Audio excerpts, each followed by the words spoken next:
Hello and welcome to Comic Culture. I'm Terrence Dollard, a professor in the Department of Mass Communication at the University of North Carolina at Pembroke. My guest today is letterer and artist John Workman. John, welcome to Comic Culture.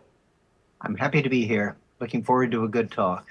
John, you are perhaps one of the best known letterers in the history of American comics. And I'm thinking about the fact that you've had such distinguished runs on books like Detective Comics with Marshall Rogers and Steve Englehart, and your work with Walt Simonson on Thor. When you are working on a book where they are looking for a particular feel or a particular power behind the words on the page, how do they sort of incorporate what you can bring into what they are looking for? Well, I base everything I do on the artwork. And in both cases with Marshall and Walt, we talked first about what the artist and with Walt the writer wanted. I remember Marshall wanted to go back to around 1940 with the look of the lettering, having the narrative balloon start with a little circle with the first letter in there in white on a black background. And he wanted thick borders, and that all sounded pretty good. Now, I believe that was among the first things that I did on the interiors of the books at DC. Originally, I was doing cover lettering. Your Superman shirt there is one thing that I did, the 2001. Marshall and I talked about the look that he wanted, and I was in full agreement with it. When Thor came around a few years later, I didn't know what to do about the shapes of the balloons. The Marshall balloons were done with a French curve, and just playing around. Looked different than anything else, but it worked with Marshall's artwork. He wanted to be an architect originally, and you can see it in his backgrounds and all that. But it really worked with his, didn't necessarily work with other people's. So I adapted, tried different things. And when I started working on Thor, Walt said, how about just an oval? Maybe a circle at times, but mostly ovals of different sizes. And I thought that's too simple.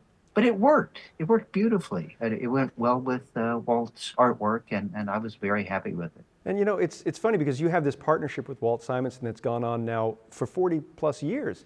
So, you know, as somebody who he turns to time and time again to work with on various projects, are you keeping with that same style? It's going to be that oval, or it's going to be that one balloon that's going to cut into the panel gutter? Or are you always sort of adapting because his work on this book might be different than his idea on another book? Breaking the panel border is something that I did years earlier. I stole it really from Carmine Infantino and Al Williamson, other people like that. They would give a plus to the artwork, the overall design of a panel by doing that. They didn't do it a lot, but it had quite an effect on me, and I thought, that looks good. So I was doing it quite a bit. Walt and I think the same, and he is a good letterer. Well, I know he lettered for Howie Chaykin on some of the stuff that he did very early on in the 70s, and he did the sound effects lettering on Manhunter originally. I don't know that he actually lettered any of the balloon lettering there, but he had control over it, just as he did with Alien. When Walt did Alien, all his balloons are Walt's. I filled in the dialogue and any narration that there might have been there, but and I did almost all of the sound effects for Alien. But Walt's perfectly capable of doing all those things himself. You know, it's funny because when we read comics, we're reading the work of the letterer, and yet I think in a lot of cases, the idea is that the lettering should sort of be generic and anonymous. It should just be words on a page, and yet you're able to have a style and a personality that comes through in your figures. As you are lettering a book, how do you sort of balance between what might be a natural inclination in your penmanship to what the editor might expect for the professional look of a comic? I'm the worst person, I think, to have anything to say about my own lettering. I don't like it generally. There are a couple of, well, one story. One day, years ago, I got a package from DC, and it contained 5 or 6 copies of a Batman special, a villain's special. And I wondered why in the world they'd sent those to me. And I skimmed through them, and there was beautiful Batman story in there. It was gorgeous, and I thought, why is Mike Mignola drawing an 8-page Batman story here? He's doing so well with Hellboy and all that. And as I looked through the story, I got to looking at the lettering, and it was really amazing. And I thought, who in the world did this? I could learn from this person. And I went back to page 1 and found out that the letterer on it was me.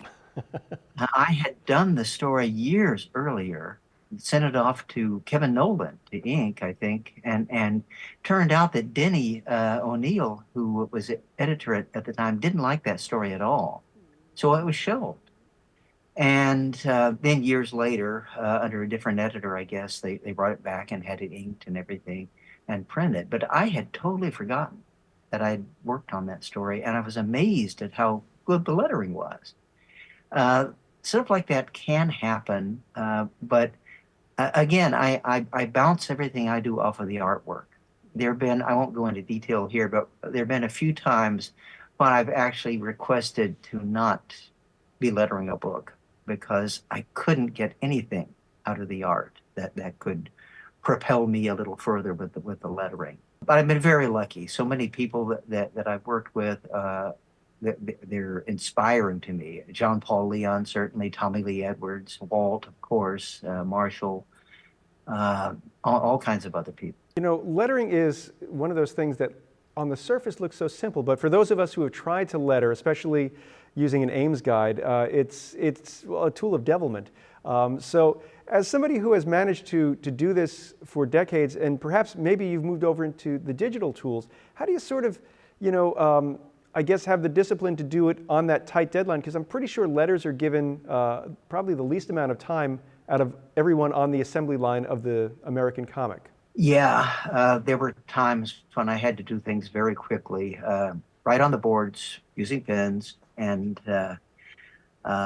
nowadays, I hand letter into the computer. I insist, as sometimes I have to really practically beg the editors to get me the script as soon as possible, even if no artwork has been done on it, because I can start lettering the thing. For instance, Jupiter's Legacy. When Tommy and I started working on that, we decided to go with only round balloons. I'd done that also with John Paul on The Winter Men. If I know I'm going to do a round balloon, it's easy to letter. Sometimes if there's a lot of dialogue there, I might split it into 2 balloons. Usually I can letter the stuff, and if I have to restack it for some reason, if the balloon needs to be wider or taller or whatever, then I can do that very easily. The original on the board stuff, I loved it, and I still do Walt's work on Ragnarok on the boards. Although even there, I will go in and maybe scan a balloon that I've done and play with it a little bit. You know, give it some extra height or something. Do something with it to make it, give it more oomph. I was going to say, I was reading on social media, one of the many comic book personalities that I follow on social media was talking about how when you are putting together a balloon, that the perfect ellipse is not your friend. It's too, I guess, mechanical, whereas if you had something that was just maybe a straight line and a curved line. So when you are working with maybe a French curve, or if you're picking the shape of a circle to work with, you know, how are you putting the personality in so it doesn't look like it is just somebody there maybe with a compass drawing the circle? Well, I was always amazed at the EC books. They were Leroy lettered, which was a very mechanical process. But because of that, they actually heightened the artwork. This mechanical thing with a hand done by Al Williamson or Wally Wood or Graham Ingalls balloon around it. The letterers didn't do the balloons or the balloon tails and all that. It actually gave more emphasis to the artwork. And that's the way, if I'm using a complete circle, and I just create it on the computer, or an oval, it actually works to heighten the humanity of the artwork. Now there are times when I will freehand something on the computer. I do that a lot with Tommy Lee Edwards. Some of his stuff requires something more than just an impersonal oval. Uh, and it goes along with his art style. You're talking about humanizing the artwork by having the balloon be something that is more mechanical, more computer to do that. So again, you're talking about how you work with the artist, you think about the art, you think about how that's going to interplay. So how much time do you have to work on a book to really get that impact? Or are you sort of now, because you've been doing this for so long, you can look at something and say, you know what, I know that this particular, this technique will work very well with this particular panel or this page? Well, my fun in doing the lettering on computer now is in the placement. And that's where the art comes to the fore. I get a kick out of course, breaking the balloons or breaking the panel border with the balloons. I've done that for a long time. But also, I like to do little psychological things. My general rule is that if I'm doing a Batman book, Batman's balloons are subtly thicker and larger than anybody else's. Unless somebody is crazy enough to interrupt Batman while he's talking, no balloons go over Batman's balloons. Batman's balloons might go over someone else's balloons. You know, that the one is obviously behind to a degree Batman's balloons. It doesn't encroach on the lettering within the bad guy's balloons or whatever, but the Batman ones take precedent. He's the boss. I've done that with other characters, and I enjoy placing the balloons on different planes. Sometimes they'll be back behind an art element that's in the panel, whether it's something in the background or a person's head or whatever. I've been reading a lot of things from the 1930s and 40s lately, and especially in comic books as opposed to comic strips, they didn't quite know what they were doing yet, and there were tables crossing, you know, two balloons. One that really should have been started on the right was actually starting on the left, but had to the tail had to go to somebody on the right, and then the other one on the left. All sorts of things like that, and I try to make it so the reader can always knows this balloon comes next, this balloon comes next, and I do that by the placement of them, and it's just such fun for me. Sometimes I go overboard. I remember an Archie story where I redid the balloons 3 times for this one page, just in order to make them really work well. You know, it's interesting because as somebody, I'm a hobby cartoonist, and when I have the chance, I sit down and work on a graphic novel that someday will be finished, and then they can put me in the retirement home. But I've done hand lettering, and it is very difficult to master how much space to leave on the panel for the balloon. So in your career, how do you sort of work with someone who might have, a writer who might have a lot of words to put into a space that an artist hasn't given you? Well, up until maybe the early 80s, especially the longtime cartoonists who had been at it for years, they got a full script for the most part, unless it was a Marvel book. And even then, sometimes there was a full script there. But they knew what the lettering was going to be, so they would rough it in. I remember seeing Kurt Swan's Superman pages with all the lettering roughed in. So when the letterer got it, he knew generally where it should be. There was Don Newton, was a wonderful artist, just incredible. He had a lot of Alex Raymond in it, and I really appreciated working on his stuff. And he would always put in the rough lettering. But for some reason, even though he's working on something that was 10 by 15 inches, you know, before the reduction down to the final printed size, when he put in the lettering, he did it as if it were the printed comic book. So I always had to find more room when I was lettering his stuff. But at least he had it there as a part of the overall design of the panel, and I tried to keep with what he had in mind. I've also been grateful with something like Legion of Superheroes. I worked on it for quite a while. And to admit something here, half the time I didn't know what character was what. I was glad that at least they had the balloon tails pointing to people. You know, balloon number 2 goes to this guy and all that. The assistant editor, I think, did the balloon placement on those, and every balloon was about the size of a quarter, whether there were 40 words in it or 2 words. So I had to adjust for that and all. But at least, like I said, he told me who was speaking. So that helped a lot. A lot of books, I don't get any kind of balloon placement. And so I'm free to do it myself. When I was lettering the Hulk, I never got any balloon placement. I knew when the Hulk was talking, and I knew the other characters, so that wasn't a problem. And it was kind of fun being able to place them. You mentioned I guess the psychology that you use in certain characters. So you mentioned the example of Batman, how you make his balloon, the outline is a little bit thicker than everyone else's. As you look at modern lettering, I've noticed myself that characters will have unique fonts, or the balloon will be a certain shape or design for this character or that character.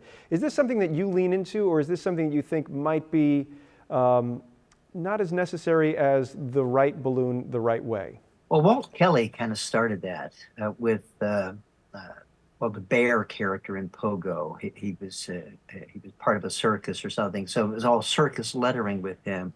And I think he did a few other things. It can get out of hand. I recently worked on a book where different characters had different balloon shapes and different types of lettering and all. I had to take notes for myself so I wouldn't forget on these things. But I think it has definitely gotten out of hand over the past few years. Sometimes the simplest thing is the best. And I'm going to refer to a conversation I had with Tom Orzechowski, of course, the letterer on Chris Claremont's X-Men for decades. And he talked about how if Chris had a particularly verbose passage, how could he not find a way to get the letters on the page? And I know that lettering should be a certain size so that way it reproduces well, but if you are getting some really dense dialogue, how do you sort of balance out what the reader is going to be able to look at versus how much really needs to get on that page? Well, I've been very lucky there. I will play around. If it's an extreme situation where there's a lot of lettering that has to go in, I'll sometimes play with the panel borders. I'll actually move a panel over a little bit. I've done this maybe 5 times in the last 50 years or so. It's not something I do all the time. And I do remember a page of this one story where in the script there were 2 panels on the page. One had like 3 words in a balloon. The other one had two large balloons. And for some unknown reason, the artist decided to have that second panel with all the balloons in it and all the words as a small inset panel inside a full page panel. And I had the lettering going partially outside of that panel and down into it. The editor took offense at that. I was up at the company there doing something, and some poor guy in production had statted that and was cutting up my lettering so it would all fit down inside that one panel. But he was going over the heads of people and all the things I wanted to not do. He wound up having to do that, and that bothered me. There was also a wonderful bit of artwork by a British artist that I did. He had he sent me his layouts for it, and I remember there was this one panel where 2 people in the middle of the panel were sitting in a restaurant, and they were surrounded by other people. And I thought, I'm going to ignore the layouts for the balloons here because they're going over people's heads and all this. And I moved them inward where they weren't going over anybody's heads. And the artist, when he got that, he called me up and he said, "Oh man, you saved this panel." And so sometimes I don't agree with editors or whoever might do the balloon placement. I've been pretty good at that. Haven't been fired yet. Now, you mentioned earlier on in your career, you were working on, I guess, covers like Superman 300 before you started doing interior books. So How did DC sort of get you to the point where they trusted you to work on covers and then get you into an interior book? Was there a mentor that you worked with? I think that a lot of that was probably Carmine Infantino. Uh, this brings up a story. Bob Smith and I came back here in 1975. We'd talked to Neil Adams and Dick Giordano, and they said, "Come on back, we got work for you," and all. And we came back and visited Marvel, got some work, visited DC, got nothing. But I had started on a Plastic Man story. I had come up with an idea for it, and Bob Smith had actually drawn out the first page, and I think both of us, maybe it was only him inking it, and then I lettered it. But we were going to show it to Jerry Conway. So we made an appointment to come back the next week and show that story to him. We thought we might get something going at DC. Bob and I were sitting out in the entranceway to DC, where they greeted people and all. And the woman there told us that Conway was busy, so we'd have to wait. So we sat there, and Bob Rozakis walked by and saw us and said hello. And we'd seen him the week before. He liked our stuff and thought we might have some possibilities. And he said, "What are you doing here?" And in my mumbling way, I said, we're here to see Conway." And he said, "He's not doing anything. Come on." And we followed him down the hallway, right past Terry Conway, and into Carmine's office. And because he understood that I said we were here to see Carmine. So there we were in Carmine's office. He was always one of my heroes as far as artists. And he hired us on the spot. But my stuff that impressed him, and it couldn't have impressed him much, but it was the cover lettering, things like that I done, logos, that sort of thing. So they put me on that first. And I remember the first thing I actually did was a Jonah Hex story. And then they took it back because somebody said, "Give this to John." So they gave it to me, and they meant John Costanza.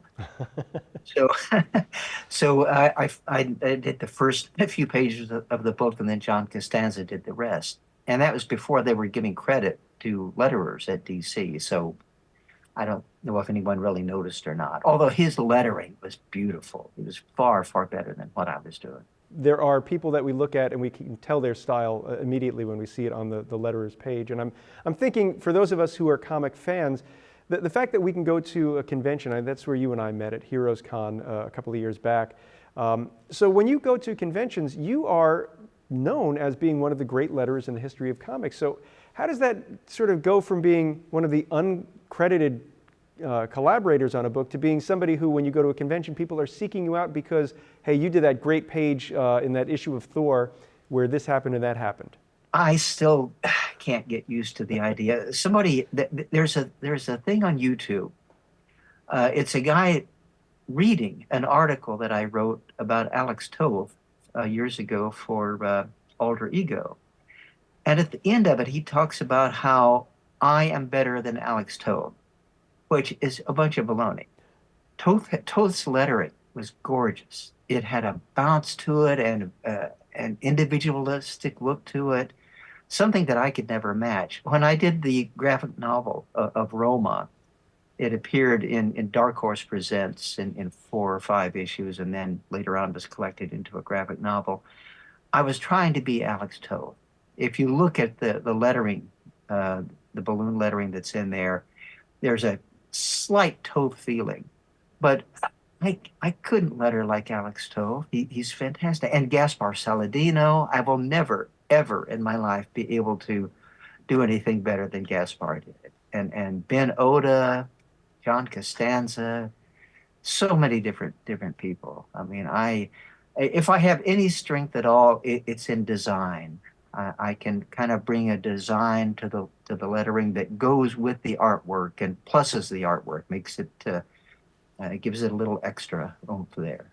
But the idea that I'm a great letterer is ridiculous to me. Well, John, that's where you and I will disagree, because I think you're a fantastic letterer. They're telling us that we are out of time. I'd like to thank you so much for taking time out of your schedule to talk with me today. Thank you. It was great. I'd like to thank everyone at home for watching Comic Culture. We will see you again soon.